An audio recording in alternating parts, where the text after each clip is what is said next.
Primeiro, eu quero agradecer as convidadas que estão aqui. A gente está com uma outra convidada que está quase chegando, ela teve um probleminha no trânsito, daqui a pouco ela está por aí. Queria falar que é a nossa última edição do Trilhas desse ano, né? A gente vem de um ano que a gente teve muitas discussões com temas muito diferentes, assim. A gente começou discutindo paisagem lá no começo do ano, com o professor Altamiro da Arquitetura, depois a gente passou por uma discussão sobre os parques em Minas Gerais, a gestão, a questão do lazer, a gente conversou com a professora Heloísa, né, falando sobre os sentidos, né, o despertar, a natureza, quanto pode despertar os sentidos, uma sensibilidade ecológica, a partir da experiência. Também tivemos um tema sobre saúde e natureza. E, por último, agora a gente teve uma conversa sobre trekking, né? Uma prática, né, esportiva, aqui em Minas Gerais, com uma gestora, Tatiana. E aí eu acho que em todas essas conversas, algo que apareceu em todos os momentos, assim, sempre tinha ali algo que incomodava, né, ao falar de natureza, assim, sempre tinha algum conflito, alguma coisa que a gente tem percebido de mudanças, assim. Então, quando a gente estava falando da paisagem, o professor Altamiro mesmo nos trouxe, por exemplo, algumas fotos falando, né, de como que umas construções interferem numa paisagem, não dialoga mais com a natureza, ou com o conceito de cidade. Trouxe aquela, falando do lazer, né, aqueles condomínios e prédios que têm lazer completo, né, tudo integrado. Então, assim, todas as temáticas que a gente trabalhou, a gente percebeu que há uma crise, assim, em curso em relação à natureza. E aí eu acho que a conversa de hoje vai ser muito importante para a gente entender diferentes abordagens também, né? O que outros movimentos, até um pouco fora da academia, também têm discutido e têm percebido a natureza. Né? E aí vocês que têm essa produção acadêmica, mas também estão muito ligadas, né? Com o que a gente chama, estão lá no pé no chão, né? Estão junto com as comunidades, assessorando, apoiando. Acho que vai ser interessante para a gente perceber como é que essa discussão tem sido também, né? Na vida real, assim, na vida prática, o que tem acontecido e como a natureza e essas crises todas têm sido percebidas. Gostaria que vocês se apresentassem, assim, da forma que vocês se sentirem mais confortáveis. Não vou apresentar vocês, não. E agradecer de novo pela presença. Sei que foi difícil chegar aqui. Hoje está difícil essa cidade para se locomover. Mas é isso. Sejam bem-vindas e obrigada. A gente vai começar com a... A Dani chegou. Chegou a Cris. Bem-vinda. Bom, gente, essa que acabou de chegar, a Daniela Campolina, estava aqui apresentando a temática, a gente já ia começar a nossa conversa agora. A gente tem esse espaço remoto e também estamos aqui no presencial. Bom, é isso, a gente vai começar com a fala da Flávia, e aí a gente pensou cerca de 20, 25 minutos, a gente vai tendo as interações, as ponderações, e é isso. Bom, então, boa tarde a todas, a todos os presentes. E aqui eu estou vendo nossa querida aluna Thaisa, na pessoa dela, vou cumprimentar os demais aqui que estão online com a gente. Eu estou coordenadora do curso de pós-graduação em Direitos da Natureza e Ecologia Jurídica Integral, onde eu também leciono. Faço meu doutorado na PUC e o meu mestrado foi sobre a teoria ecológica do direito, repensando as bases para a proteção da vida. Então, daí vem a minha ligação com os direitos da natureza. E aí, eu trouxe uma proposta aqui hoje da gente falar de direitos da natureza, lazer e modernidade. E antes de falar exatamente desse movimento emergente dos povos originários, né, que trazem aí a natureza, o reconhecimento, né, jurídico do seu valor intrínseco, é importante a gente falar da modernidade.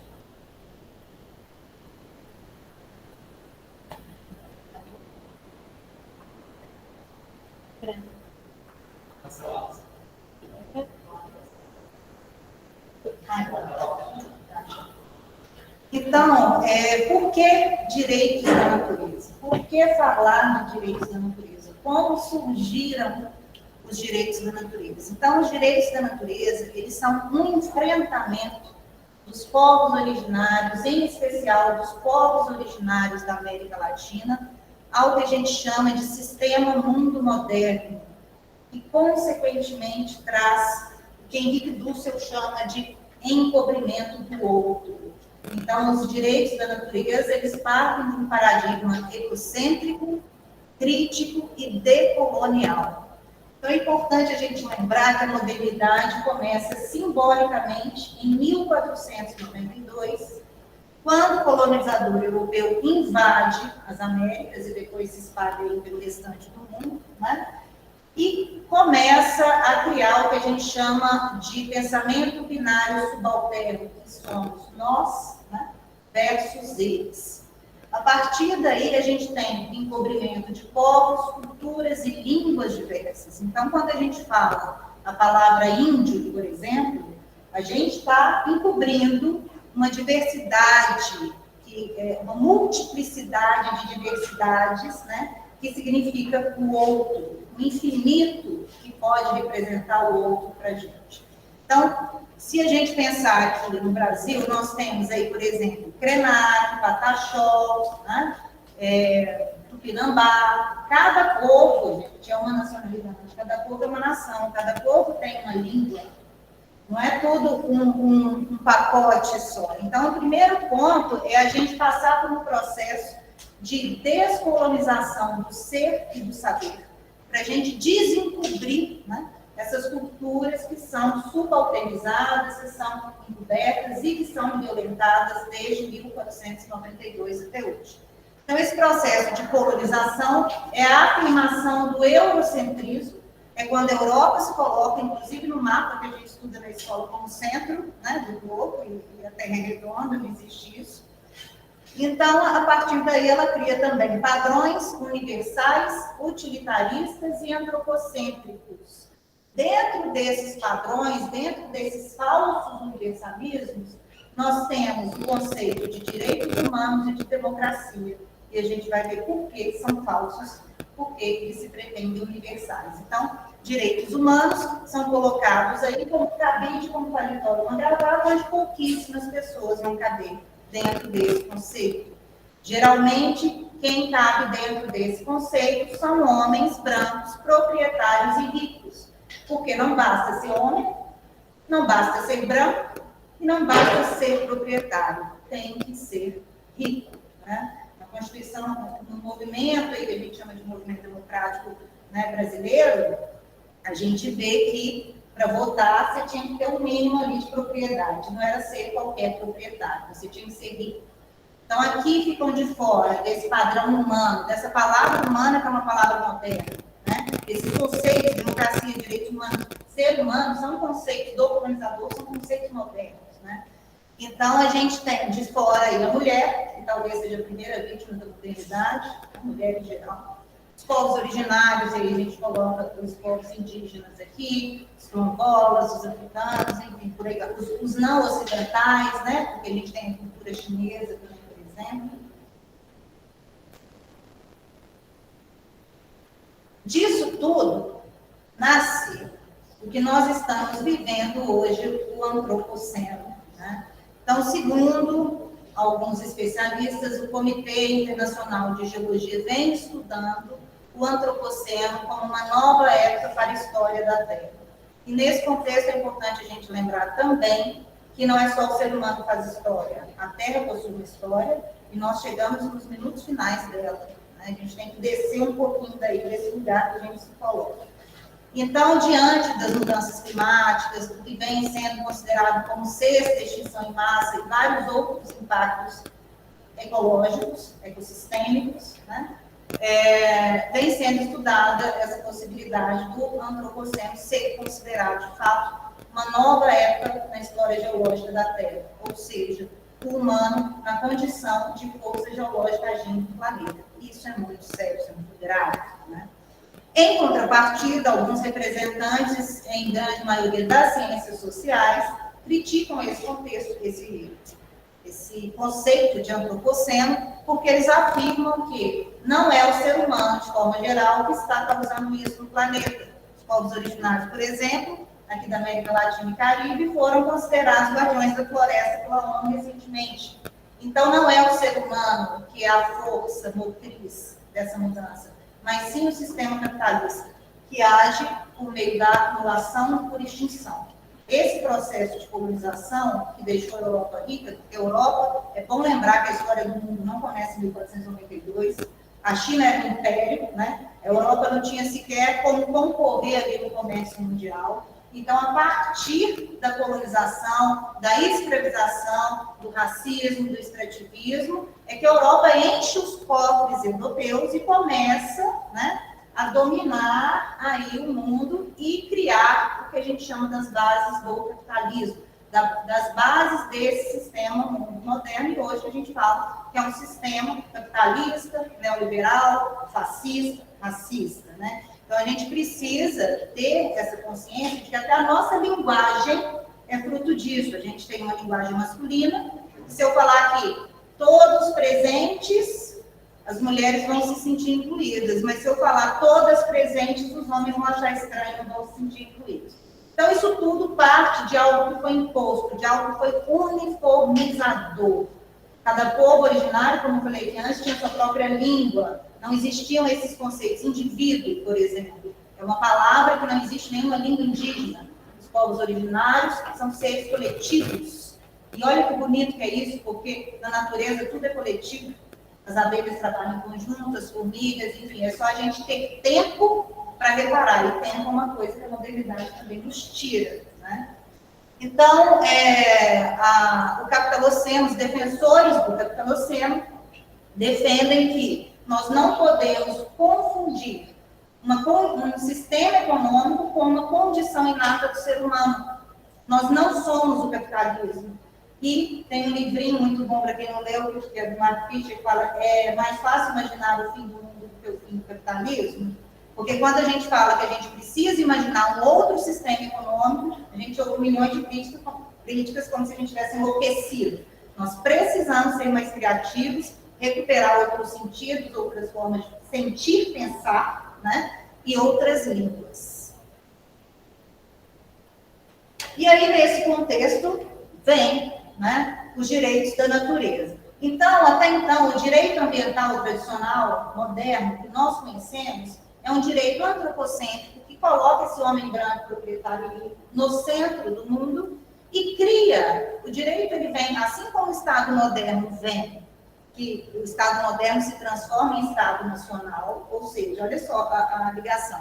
Nós temos várias nacionalidades, que nós falamos aqui, vem o Estado moderno e cria uma só, que todo mundo é brasileiro e fala português.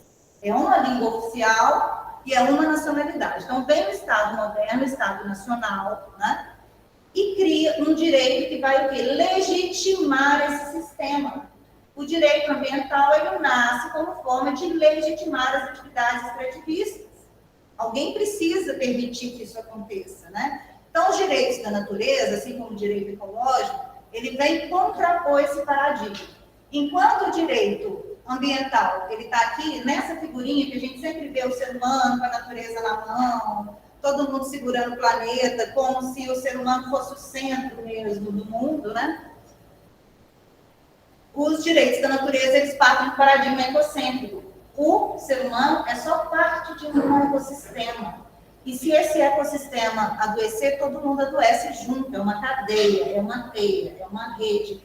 Tudo está interligado. Tudo e todos. Enquanto o direito ambiental trabalha com a natureza na condição de recurso e matéria-prima, os direitos da natureza e o direito ecológico trabalham com o valor intrínseco da natureza. Não existe meio ambiente. Meio ambiente é uma ficção, assim como pessoa jurídica é uma ficção. Meio ambiente é uma ficção.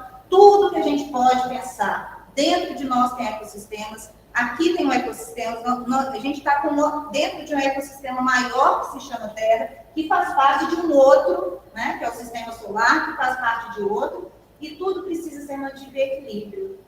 Então, não existe essa coisa de coisificar o outro, o originário, a mulher, o negro, a natureza, né? Não somos coisas. Tudo está interligado e não possuímos um valor maior do que o restante. Então, os direitos da natureza, eles partem desse diálogo intercultural, que é com os povos originários. A gente fala aqui em plurinacionalidade, como eu falei para vocês, em pluralismo jurídico, que é o ordenamento jurídico dos próprios povos originários, coexistindo com o Estado. Aqui no Brasil, que a gente vê a integração do indígena ainda dentro desse sistema de Estado, mas existem outros locais, como Bolívia, até mesmo Canadá, apesar das dificuldades, Equador, que já existe o pluralismo, é o ordenamento deles, não é você ficar aqui querendo que eu me adapte, né, a esse Estado que é o colonizador. O Estado é o colonizador. Então, os direitos da natureza, os seus principais princípios são a complementaridade, a reciprocidade e a interdependência. Enquanto no direito ambiental, no máximo, a gente chega na solidariedade intergeracional, que é a preocupação do humano com ele mesmo, nos direitos da natureza a gente fala em solidariedade interespécies, porque isso daqui não é algo exclusivo para a gente. Na verdade, não é para ninguém, é porque é, né? E a gente precisa do outro, porque a diversidade, a biodiversidade é que gera o equilíbrio, né? Propício para a vida, pelo menos da forma que a gente conhece, né? Então, eu coloquei aqui essa ideia da solidariedade, relações de solidariedade no parentesco interespécies, para trazer também uma autora, que também é zoóloga, bióloga, Dona Harry, que ela trabalha isso. Nós não precisamos pensar como os defensores do antropoceno e do capitaloceno, que é o fim do mundo. Nós podemos regenerar, mas para a gente regenerar, a gente precisa fazer isso em parceria com as outras espécies. Não, cadê? Falta não. Ai, desculpa, gente, pulei aqui, deixa eu voltar. Então, esqueci do lazer, que eu tinha colocado aqui. Então, aonde entra o lazer aqui nisso tudo? O lazer, ele vem como um direito social, né? Os direitos da natureza, eles trabalham com direitos existenciais, não são nem direitos fundamentais, né, nem direitos essenciais, são direitos existenciais. Então, a relação do lazer, né, com esse mundo dos direitos humanos, ele nasce justamente por causa desse movimento da Revolução Industrial, do mercado de trabalho, querendo compensar. É uma compensação, é uma coisa muito violenta, porque esse sistema no mundo moderno do trabalho, ele te tira o tempo de vida. Então, ele vem te compensar isso, fingindo que isso é liberdade, de modo que você ainda continue ali tendo atividades com a sua família, aí de preferência a família tradicional moderna, também a clássica, né? Para você ter esse tempo de descanso fora do horário de trabalho, ou seja, a vida se transformou em trabalho. Ainda tem uma frase que eu odeio, eu não gosto, que fala: o trabalho dignifica o homem. Essa frase foi criada para isso, para que os escravos modernos esqueçam que têm direito de deitar ali na grama um pouquinho e reparar a formiga andando, o que quer que seja. Nós não temos mais tempo. Olha o tempo que nós gastamos para chegar aqui hoje. Olha como é que tudo está acelerado. Olha como que a velocidade da modernidade nos tira o tempo de sentir, pensar, de ser, né? De lembrar quem nós somos. Então, a proposta aqui é de trabalhar o lazer com integração, resistência e luta, para além desse viés moderno. Porque se eu mudo o paradigma, se eu mudo a epistemologia, se eu mudo a linguagem, eu não vou, por exemplo, fazer uma visita a um parque, alguma coisa assim, para conhecer algo que está ali fora de mim, do meio ambiente. Não, sou eu, é a integração comigo mesmo. São seres, sujeitos de direitos que estão ali comigo, compartilhando isso, né? E de que tipo de lazer que a gente está falando? Eu estava falando antes de começar da Mata do Jardim América, por exemplo, da luta daquelas pessoas para transformar aquilo ali num parque, numa unidade de conservação. Olha a quantidade de luta que está precisando para salvar 465 árvores. São várias pessoas envolvidas nesse movimento, e não só esse, tem vários outros movimentos aqui no Belo Horizonte, né? Como Marco, Antônio e vários outros que trabalham aí pela luta, né, de defesa dessas árvores. Então, a gente precisa mudar a nossa linguagem. A árvore é sujeito de direito. Por quê? Porque ela está viva. Porque ela presta serviços ecossistêmicos o tempo inteiro, né? Então, a gente pode usar o lazer como movimento de como recuperação da nossa consciência com tudo, da nossa harmonia com tudo, do bem viver. A Constituição do Brasil ainda fala em bem-estar, mas nós não queremos bem-estar, nós queremos bem viver, que é a luta por um mundo onde caibam todos os mundos, né? Por um mundo onde todas as possibilidades, formas de vida e linguagens não simbólicas sejam possíveis, porque a gente tem mania de dizer que as plantas, por exemplo, né, não se expressam ou algo assim, porque elas não estão dentro da linguagem simbólica. A gente nega tudo que não está dentro da linguagem simbólica. Então, a gente precisa dialogar com o mundo não simbólico. E, se nós começarmos a pensar o lazer não como um direito somente, mas como parte integrante da nossa vida, a gente pode começar a quebrar esse paradigma e fortalecer também essa luta em prol dos direitos da natureza, porque a gente ocupa espaços e fala, afirma, o direito não está na norma, gente, o direito está muito além, o direito é vivo, né? Então, nós precisamos começar a ocupar espaços públicos e afirmar, aqui existem sujeitos de direitos e eu quero respeito, porque isso parte de nós, isso nunca vai partir do legislativo, dentro de um sistema representativo, de uma falsa ideia de democracia colonizada, que não busca diálogo e que não busca consenso. Bom, então é isso. Que nós possamos nos reinventar aí, com coragem de desaprender toda essa teoria europeia que nós aprendemos em faculdades, para a gente ter oportunidade de aprender com o diverso. Flavinha, muito obrigada. Te ouvir é sempre muito provocativo, né? A gente fica assim, pensando, realmente, pensar em outros mundos é possível. Agora, Ana Flávia, deixa eu colocar essa apresentação.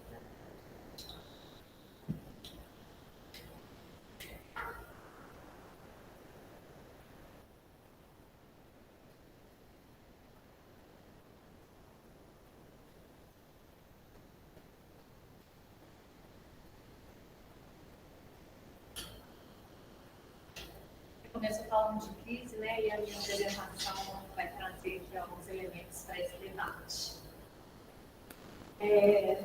Tudo certo aí, com som?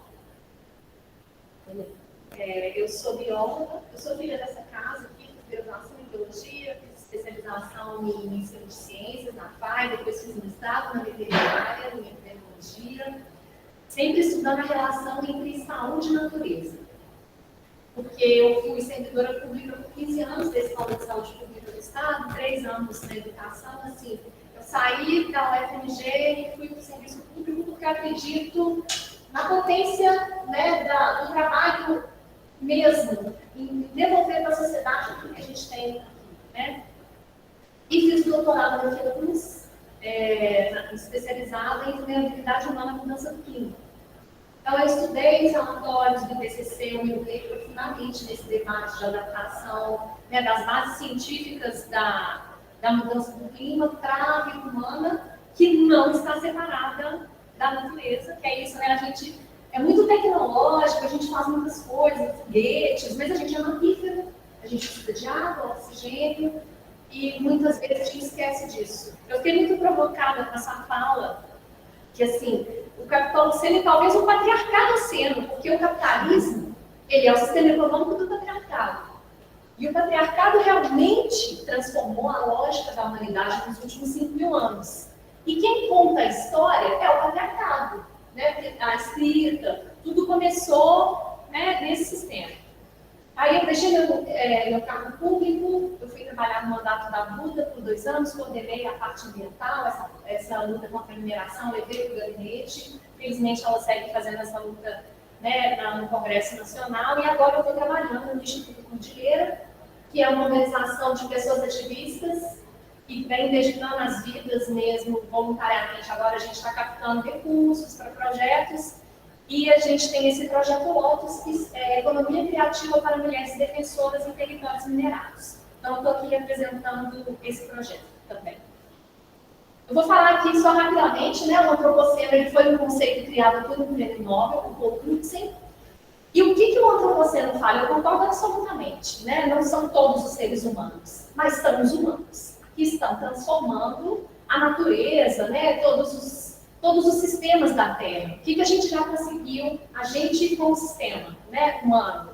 A alteração do aquecimento da atmosfera, do oceano, né, dos continentes, o ciclo da água, as reduções de neve e gelo, que, não sei se vocês têm acompanhado na mídia, está muito mais acelerado, né, e a ciência tem mostrado que está muito mais acelerado que as projeções. O último relatório do IPCC, inclusive, fala sobre isso, que foi subestimada a crise climática que a gente está vivendo, né, o nível do mar, a gente está vendo Rio de Janeiro aí, né, várias cidades do mundo já com o avanço da água e o aumento dos eventos extremos climáticos. Porque a mudança do clima, se a gente for resumir, o que ela traz? Um aumento na frequência e na intensidade dos eventos extremos.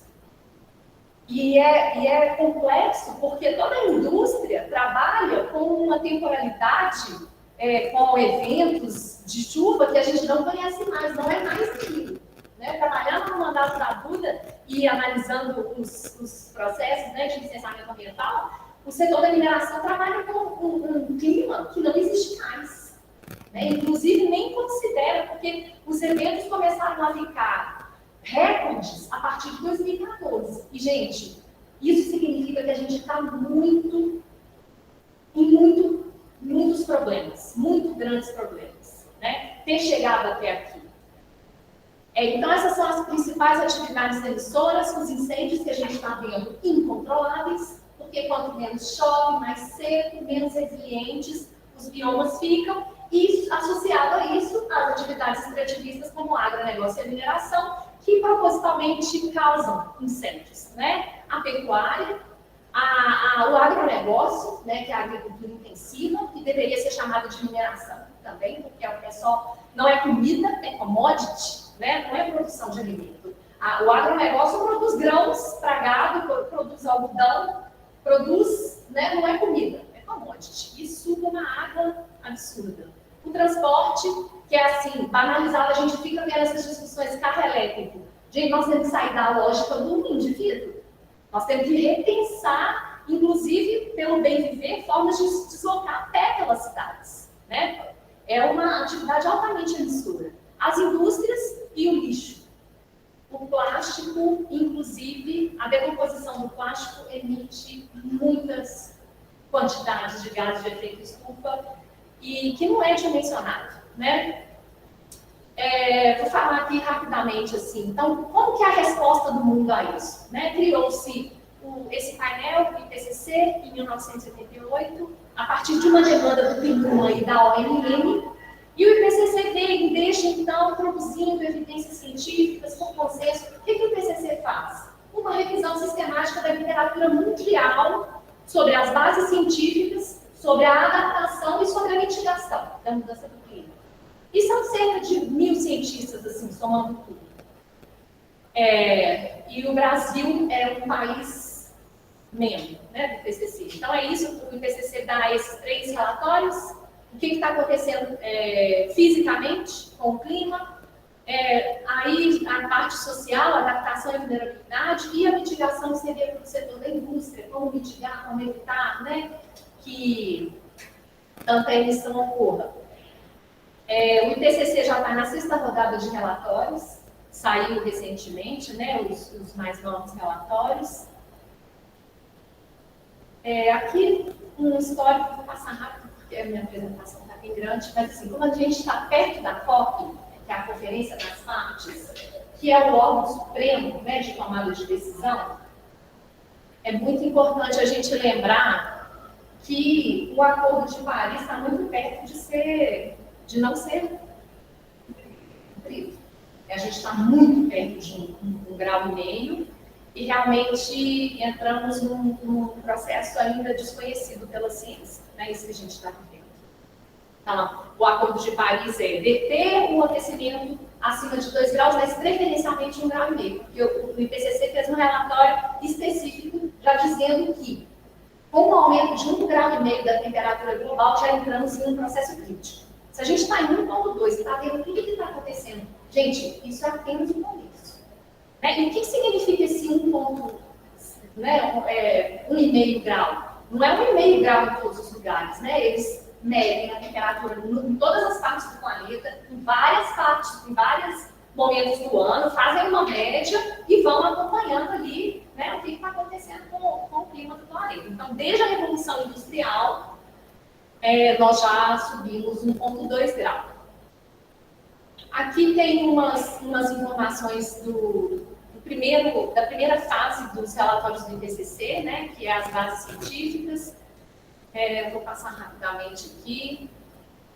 As concentrações de CO2 já são maiores dos últimos 2 milhões de anos, e aí o metano e óxido nitroso são as maiores dos últimos 800 mil anos. Nós estamos, né, só aumentando o caos à medida que o processo industrial avança. A acidificação do oceano, é bom a gente lembrar que as bactérias, cianofícias, que produzem o oxigênio do planeta, vivem no oceano, vivem na camada mais superficial, que está acidificando. Os corais, o mar, o oceano, é o ecossistema básico da vida, né? As alterações ecossistêmicas no oceano têm os desdobramentos e os impactos na vida na Terra, né? As precipitações a gente já está batendo recordes, né? Como eu já disse. Cada incremento adicional de aumento, os extremos continuam a aumentar em quantidade e em intensidade, e isso é um resultado desse novo relatório. Cada meio grau aumenta em frequência e intensidade perceptível. Muitas regiões vão passar por um evento, pelo aumento de eventos compostos, tipo inundações e desalamentos, né? Ou várias consequências da crise acontecendo ao mesmo tempo, né? E isso torna muito mais difícil de mensurar impactos, né? Consequências e a regeneração. As cidades, né? A gente está aqui em Belo Horizonte, os centros urbanos são os territórios mais vulneráveis à mudança do clima. Primeiro, porque são quentes, são ilhas de calor. Segundo, não são drenadas para eventos de chuva extrema, né? Ou seja, cidade e mudança do clima é igual a mortes em massa. É isso que a gente já vê e vai ver acontecer muito mais daqui para frente, né? Aí, no relatório do Working Group 2, que é já de adaptação e voltado mais para a parte social, eu achei isso muito interessante, muito importante, porque assim, o IPCC é um órgão da ONU, e a ONU é um órgão conservador. Né? Tem cientistas que estão dizendo coisas muito mais enfáticas que o IPCC há muito tempo, mas a ONU é a ONU. Né? Eles fazem lá, e eles escreveram isso. A extensão e a magnitude dos impactos da mudança do clima são maiores do que os estimados em avaliações anteriores. Ou seja, tudo que já era grave está subestimado. A deterioração generalizada da estrutura e da função dos ecossistemas, resiliência e capacidade de adaptação ocorreram devido à mudança do clima, com consequências socioeconômicas adversas. E aqui a gente traz a questão do racismo ambiental, da injustiça climática, né, que a mudança do clima ela não afeta igualmente todas as pessoas. Os bilionários que estão emitindo infinitamente mais estão lá protegidos nos seus ares condicionados, nos seus bunkers, nas suas casas, e a população em geral, que é ligada à natureza, os povos indígenas, os povos tradicionais, quilombolas, agricultoras, estão lidando lá com os incêndios, com a seca, né? A distribuição dos impactos nunca será igualitária. Então, a mudança do clima, ela tem impacto direto na segurança alimentar e na segurança hídrica. A mudança do clima vem desacelerando a agricultura nos últimos 50 anos. E o aquecimento dos oceanos e a acidificação deles afetaram a agricultura e a pesca de muitas regiões oceânicas, pensando que existem milhões de comunidades no mundo que vivem no mar, né? Comunidades ancestrais. Então, esses eventos extremos de seca, de chuva, eles expõem milhões de pessoas à insegurança alimentar aguda, à insegurança hídrica, e os maiores impactos ali em comunidades África, Ásia, América Central, América do Sul, né? A gente está no olho do furacão, da gravidade da questão climática.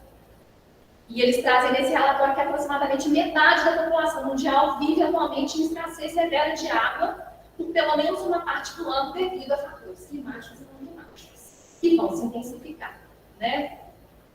Então, a mudança do clima ela tem impacto na saúde física, na saúde mental. Os eventos de calor aumentam a morbidade e a mortalidade. A gente está vivenciando algumas pessoas nas nossas famílias, pessoas adoecendo e algumas até morrendo por essa onda recorde de calor que a gente está vivendo aqui no Sudeste, né? E os serviços de saúde são afetados, que é justamente a resposta do Estado a uma crise. Eles também são afetados pela falta de água. E aí também o sistema prisional, pensando nas escolas, né? Todas as estruturas são afetadas. A ocorrência de doenças de origem alimentar e hídrica relacionada com o clima aumentou. Então, o que os insetos transmissores, eles se desenvolvem muito bem no calor. Quanto mais quente, mais eles se proliferam. Insetos transmissores são os transmissores da dengue, da chikungunya, da malária e de tantas outras que a gente sabe que ceifam vidas, milhares de vidas mensalmente, né? É isso, esses insetos transmissores que se chamam vetores.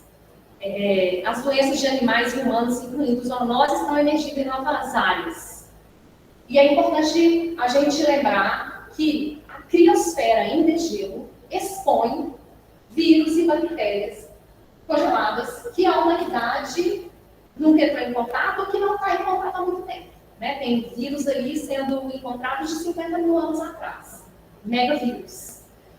Esse derretimento do permafrost também, né, dessa parte gelada da Terra, expõe um solo que está cheio de metano. Então, não são apenas as atividades humanas, a gente começa a entrar em tipping points, pontos de não retorno, de retroalimentação.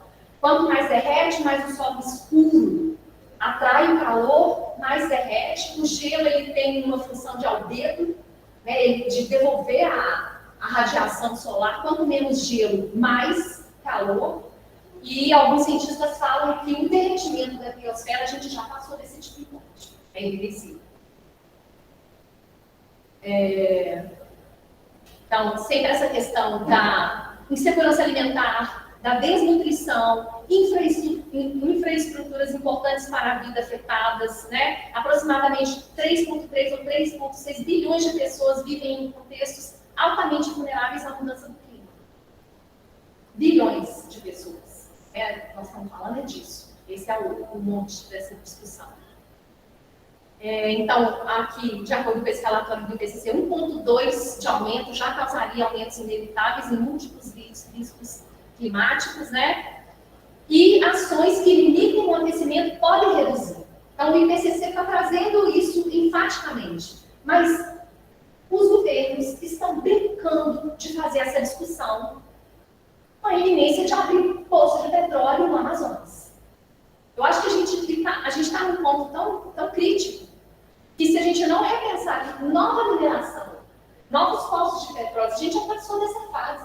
Se a gente não for entrar num processo de regeneração, nós vamos eliminar a nossa possibilidade de ter água. É disso que se trata, né?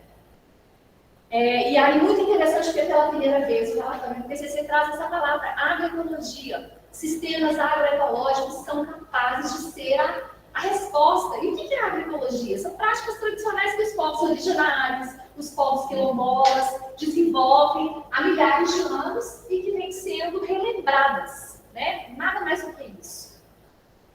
Porque a gente precisa da natureza, da biodiversidade, a gente precisa da polinização, né? As matas, elas são proteção climática, proteção de doenças, você tem ecossistemas saudáveis, você tem comunidades saudáveis, né?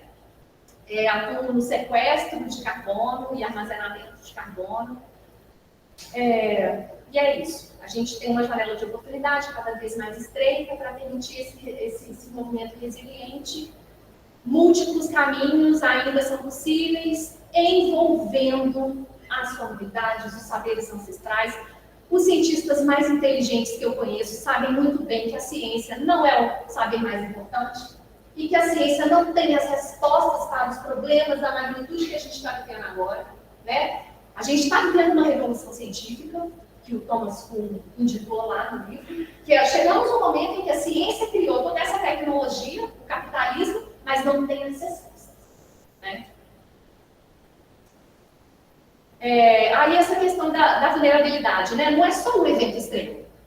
Ali já tem uma comunidade, aquela comunidade já tem vulnerabilidades. Então, qual que é a condição de saúde, de educação, em que lugar que ela mora, se é perto de um barranco, se é perto do mar, tudo isso conta na vulnerabilidade humana, e não só o risco, né? A exposição. Aí aqui, eu vou passar rapidamente, mas essa é a parte mais importante dessa apresentação, que é as evidências científicas fora dos relatórios do IPCC. Porque, como eu disse, o IPCC tem cerca de 800 mil cientistas, com paridade de gênero, de raça, né? Pessoas negras discutindo a justiça climática, mas esse grupo, essa aliança de cientistas, ela hoje já tem mais de 15 mil cientistas de 180 países do mundo, falando de maneira mais realista do que a gente está vivendo. Então, lá em 1992, na ECO 92, essa aliança de cientistas fez o primeiro alerta. Se a gente continuar nesse caminho, o mundo não vai, né, a natureza não vai conseguir sustentar a vida na Terra. Em 2015, esse artigo, ele decretou a sexta extinção em massa, né, de uma universidade do México, de especialistas do mundo sobre biodiversidade. Gente, lembrar que esses cientistas que falam de sexta extinção em massa, de emergência climática, sofrem um processo de difamação nos seus lugares de origem. Muitos, inclusive, né, estão deixando a academia para falar na sociedade civil. Então, é muito importante valorizar o trabalho desses cientistas que estão falando. A sexta extinção em massa começou. E é irreversível. Esse artigo de 2017, os cientistas chamam de aniquilação biológica, o processo que nós estamos vivendo. E aqui eu quero trazer um parêntese. Tem dois tipos de cientistas que eu acompanho discutindo a mudança do clima. Eu estou estudando sobre a mudança do clima e vulnerabilidade ecológica humana desde 2010. Os climatologistas, que entendem muito bem da atmosfera, e os da biodiversidade. Os que estão falando do clima entendem muito dos processos climáticos, mas o clima do planeta Terra, né, os sistemas meteorológicos do planeta são muito complexos, difíceis de prever. E, inclusive, por isso, pela quase impossibilidade de uma previsão certa, que essa ciência foi sempre deixada de lado. Então, os climatologistas, eles têm um olhar até mais, ainda tem chance, né? Mas quando a gente vai ver o que as pessoas da biodiversidade, os cientistas estão falando, a gente fica mais preocupado. Porque essa perda rápida de espécies vai abrindo um caminho para novas pandemias, né, para insegurança alimentar, hídrica e tudo isso que a gente falou. Em 2018, nesse artigo Trajetórias do Sistema Antropoceno, eles indicam que 2 graus é catastrófico, né? A gente não podia nem estar pensando na possibilidade de um aumento médio da temperatura global de 2 graus. Aqui, uma imagem do Mar da Sibéria, de 2019. Esses cientistas encontraram essa parte do mar ali fervilhando de metano subindo para a atmosfera. Super assustador. E em 2020, aquela aliança de 1992 escreveu um relatório dizendo aviso dos cientistas do mundo sobre uma emergência climática. Então, essa expressão que a gente fica escutando agora todo mundo falar, os parlamentares e tudo, ela é um consenso de 11 mil cientistas, hoje 15 mil, de 180 países do mundo, muito mais cientistas que o IPCC, dizendo que não é mais apenas uma crise, é uma emergência. Esse relatório sobre biodiversidade indica que estamos entrando numa era de pandemias. E isso é fácil da gente imaginar, que as zoonoses, né, e todos esses processos estão sendo desencadeados e acelerados, inclusive pela produção de carne e isso que a gente vive. A água potável vem só diminuindo, a seca é o fenômeno mais perigoso e mais silencioso. Não é um desastre, assim, não morrem tantas pessoas num dia, eles vão morrendo, né? Vão perdendo a vida, vão perdendo a saúde, porque na seca a água vai se tornando mais contaminada, porque ela fica mais concentrada ali a sujeira, né? Então, com relação à água, o que a gente está vivendo é gravíssimo. Aí, em 2020, esses cientistas 2022, essa aliança de cientistas escreveu Fim do Jogo Climático, explorando cenários catastróficos. Então, é isso. Agora, a gente tem que lidar com a catástrofe. Não tem outro caminho. Há 20 anos atrás tinha. Se o capitalismo não tivesse tanta ganância, né, esses bilionários que estão nos matando, é importante a gente dizer isso, o capitalismo tem nome, sobrenome, identidade, endereço, são os bilionários, e eles têm estilos de vida, né, altamente emissores. Saiu um relatório novo da Oxfam, não sei se vocês viram, 1% das pessoas mais ricas do planeta emitem a mesma, 77 milhões de pessoas emite a mesma quantidade de CO2 que 5 bilhões. Eles são genocidas. Os bilionários estão nos matando. E isso né, mais do que grave. Agora eu quero ir para esse saiu em julho desse ano. Esse é o último relatório dessa aliança de cientistas, que diz: estamos entrando em território desconhecido. Daqui para frente, desse ano para frente, a ciência realmente não sabe.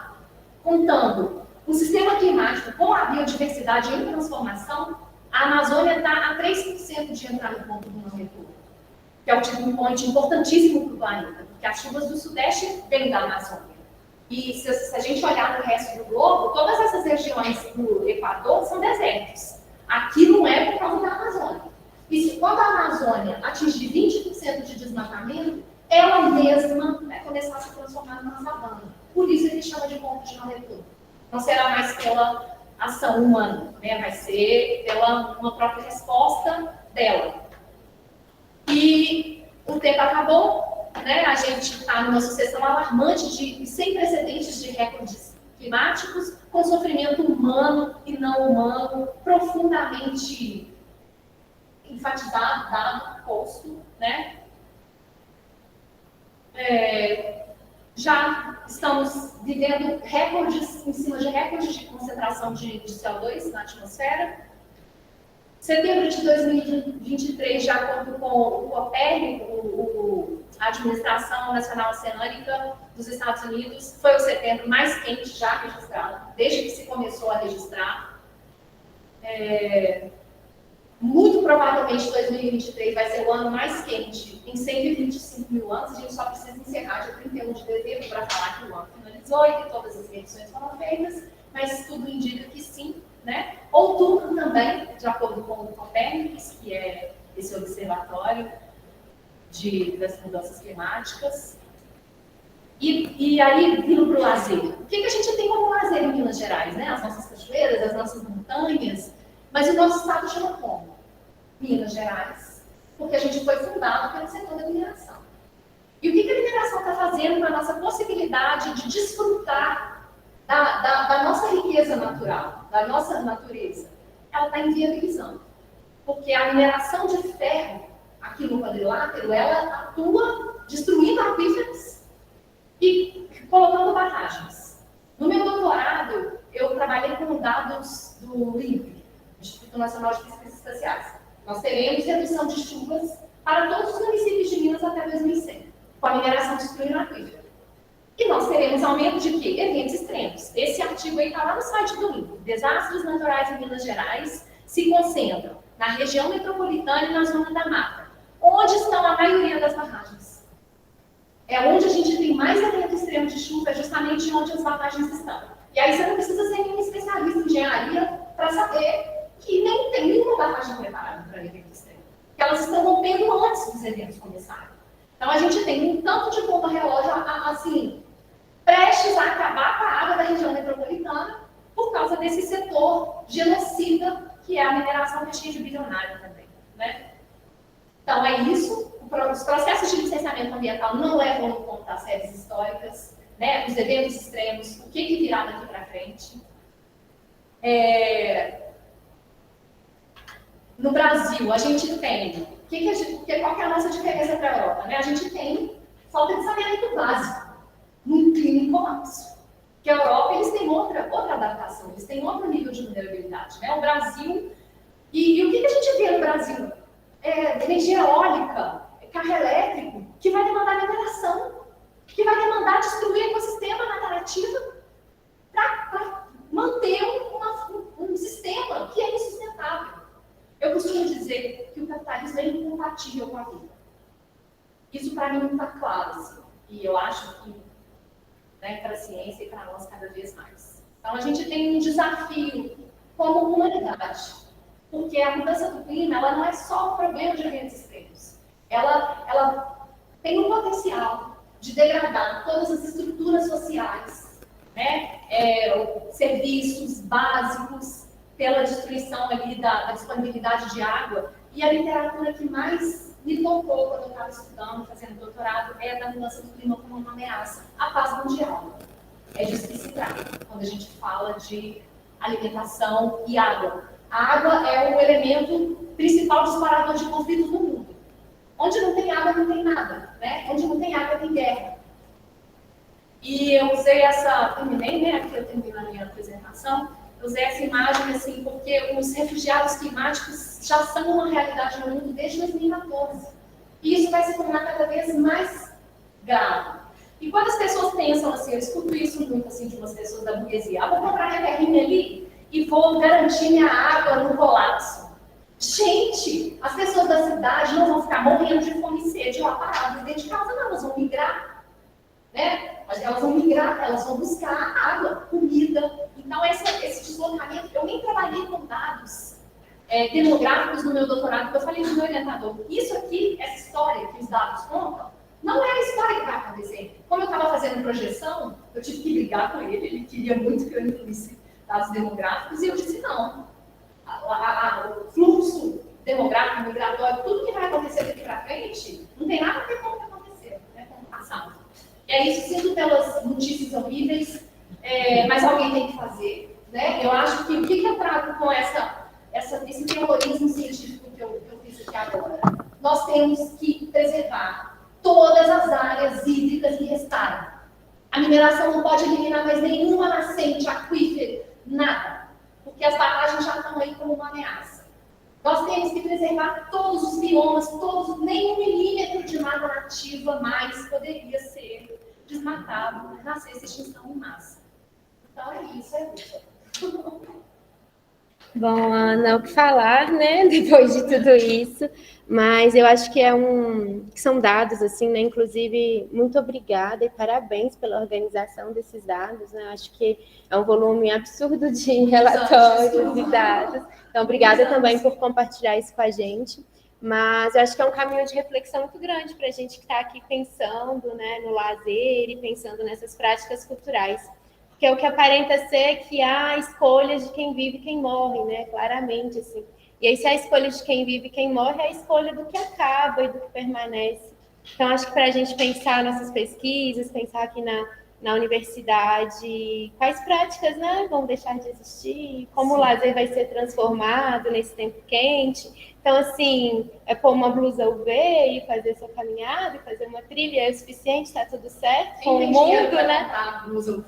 Então, assim, acho que a gente vai começar a precisar inserir também essa perspectiva, sabe, da mudança climática cada vez mais intensamente nas nossas reflexões aqui no campo do lazer, e é um material de apoio, assim, incrível, várias fontes maravilhosas para a gente consultar. Né, vai ficar aí para vocês usarem um monte de consulta. Nos relatórios do IPCC já tem a projeção de que certas atividades vão ter que parar de existir, porque se as pessoas, por exemplo, ficarem capinando ou fazendo agricultura meio-dia, elas vão morrer. Então, realmente, isso está lá. Sim. É isso. Vamos lá, Dani. Nossa, agora tá difícil. Depois do apocalipse. Tá bom, o áudio aí, Marquinhos, será? Da Dani? Depois do apocalipse. Talvez você sentar aqui. Hoje pode parar, pode colocar na internet, né? Antes a gente tinha as reuniões dos pesquisas sempre presenciais, né? Então a gente dá um olho aqui e outro lá, né? Onde que fica melhor? Ali, ó, você vai lá. Então, gente, é o seguinte. Depois do fim do tudo, né? Então, meu nome é Daniela Campolino, eu sou colega da Ana, né? Nós somos do Instituto Cordilheira. O Instituto Cordilheira Esse nome não é à toa, né? Não só pela Cordilheira do Espinhaço, mas porque nós somos pontos, digamos assim, focos de mobilização nessa cordilheira, né? Eu estou em Riacima, peço desculpa que eu cheguei um pouco atrasada, mas estou lá no pé da serra. E com relação aos eventos extremos, né? A gente vivencia, estando do lado do rio e abaixo de 30 barragens. Então, assim, a gente vivencia isso de uma maneira diferente. Então, quando começa a chover, as coisas são diferentes, né? E eu sou bióloga, né? Eu sou mais educadora que bióloga, tem um tempo que eu não atuo como bióloga. Eu tenho mestrado e doutorado em educação e trabalho com metodologias participativas, né? Sou do grupo de pesquisa também Educação, Mineração e Território. Francisco está aí, nosso bolsista. Inclusive, né, essa semana nós tivemos uma reunião, porque uma das nossas atividades é uma rede de monitoramento geoparticipativo que chama Quilama é Essa, e que ela surgiu de uma maneira completamente empírica, né? Pessoas da comunidade que acionaram os cientistas e nós fizemos um protocolo rápido de coleta de lama, porque com a chuva que teve em 2022, se perguntou, né, que lama é essa? Porque essa lama, nós conhecemos o território, nós vivemos no território, e uma lama que brilha, que é muito mais densa, que tem cheiro orgânico, isso não é a lama de fundo de rio, né? E, inclusive, o nome do projeto, nós colocamos esse, que lama é essa, depois eu mando os links, tá, pessoal? Porque foi a pergunta das 80 mensagens que nós recebemos, né? Eu faço parte desse grupo, que esse grupo ele é multidisciplinar. Então, assim, e uma das questões, né, que eu trouxe aqui, depois desse emaranhado, eu vim falar um pouquinho de como que é importante, mesmo no fim do mundo e numa apocalipse, né, como que é importante a gente pensar em se organizar enquanto coletividade, né? Então, eu estou aqui como Cordilheira, e o Cordilheira ele também faz parte de uma rede muito interessante, que é a Rede Latino-Americana de Mulheres Defensoras dos Direitos Sociais e Ambientais, né? E quando a gente pensa em direitos da natureza, inclusive essa rede, né?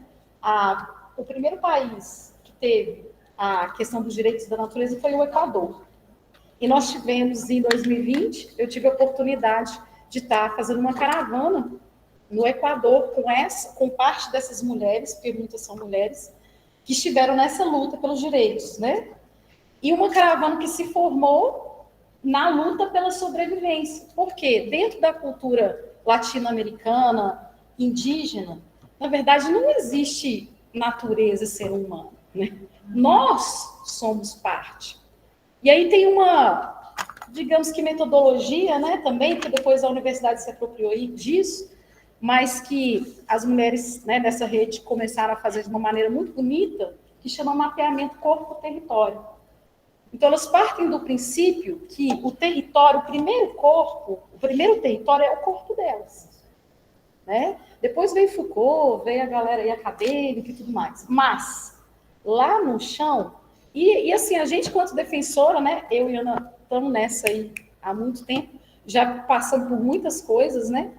E eu acredito que tanto a Ana quanto eu, a gente veio do movimento ambientalista, né? Nós somos do movimento de preservação da Serra do Gandarela, que inclusive é de onde vem a água que vocês estão tomando aí, né? E nós somos do movimento pelas Serras e Águas de Minas, né? Então, para nós, Minas Gerais é Minas de água. E no caso, qual que é a questão? Na nossa região, é algo que não existe em nenhum outro lugar do mundo, né? Tem vídeos diversos do Paulo Rodrigues, por exemplo, que também está no EduMid, que fala isso de uma maneira majestosa, né? Explicando que simplesmente aqui no quadrilátero ferrífero, aquífero, né? E esse é um nome discursivo que nós na academia também estamos trazendo, porque no meio do ferro está a água.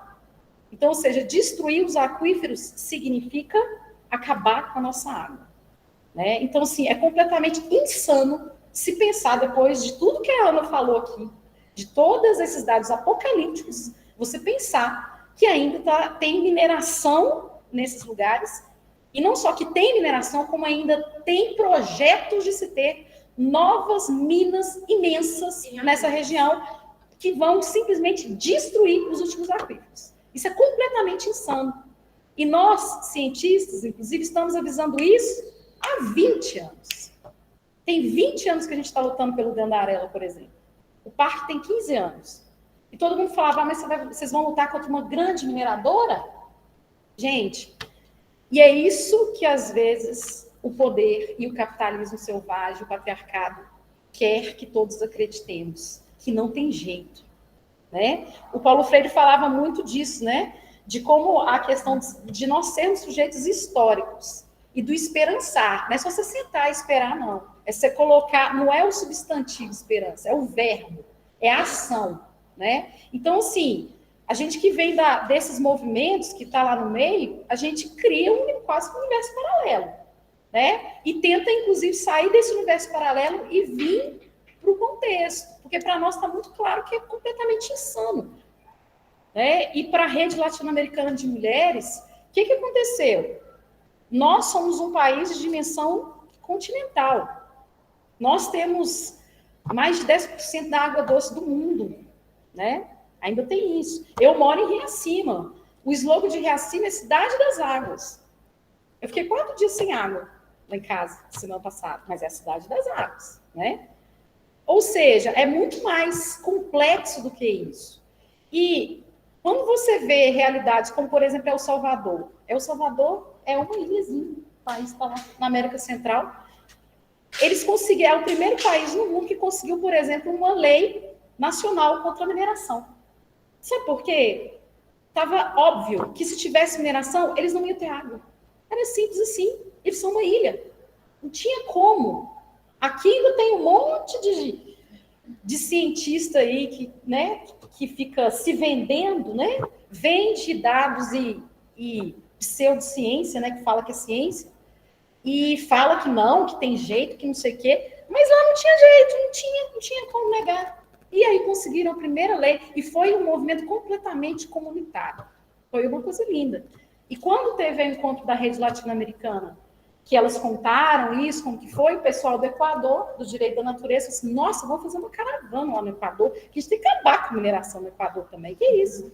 E fizeram, né? Eu fui com a mensageira do mal, e a colega de El Salvador foi com uma mensageira do bem. Por quê? Lá eles estão começando aquela ilusão de que não, porque a mineração é licenciada, ela tem responsabilidade, ela é sustentável, porque a palavra sustentável, ela tá assim, né? Virou moda, né? Tá bonito falar, né? Muito bonito, mas entre falar e fazer, tem uma distância, tipo assim, mineração e sustentabilidade, primeiro, não existe. Impossível. Pode falar, uma coisa é medida mitigatória. O que é mitigar? É diminuir. Né? Compensar, você vai tentar compensar alguma coisa. Agora, evitar, não tem jeito não. Não tem ciência, nenhum cientista possível do Brasil ou do mundo que fala que mineração não destrói definitivamente aquífero aqui em Minas Gerais. Não existe, não tem como. Tentaram fazer isso num projeto de licenciamento, aí falou, não, do lado de cá não vai destruir não. Aí o lado de lá? O lado de lá destrói. Então, tem jeito. Porque as águas não estão vertendo para Belo Horizonte, estão vertendo para o Rio Doce. Mas no Rio Doce tem gente também, não tem não? Então, ou seja, tentam driblar. Então, assim, e com relação ao lazer nesse processo, eu acompanhei também, né? Eu trabalhei 1 ano na assessoria técnica independente no Instituto Guaicuí e acompanhei como foi as pessoas atingidas pelo rompimento da Vale.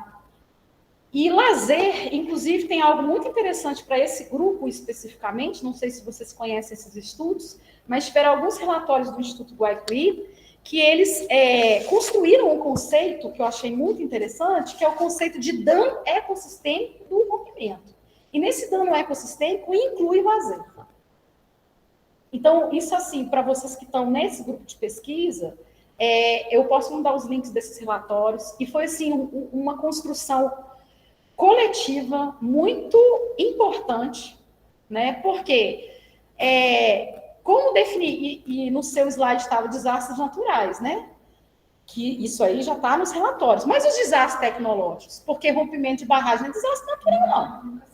Não, nunca será. Isso tem uma definição, né, legal, inclusive, que chama desastre tecnológico, né? E uma barragem, gente, a única barragem, tem um relatório internacional que ele diz sobre barragens, né, que fala o seguinte, a única barragem segura é a que não foi construída. É a que não foi construída, porque qualquer barragem, se ela foi construída, ela tem possibilidade de romper, né? Igual a gente que nós temos né, que vivenciamos. E é uma coisa tão bizarra, porque aqui em Minas Gerais, né, eu estou em Riacima, tem 30. Mas não é só, e isso até parece que é algo demais, mas você imaginar que pode piorar quando você olha no mapa e vê que tem barragem que é sequencial, que é o que a gente lá no EduMid está construindo isso, né? Essas informações que ninguém às vezes está sabendo disso. Quando a gente fala, não consegue chegar em toda a comunidade. Então, assim, o lazer, para as sociedades indígenas, latino-americanas, ele faz parte do que é ser.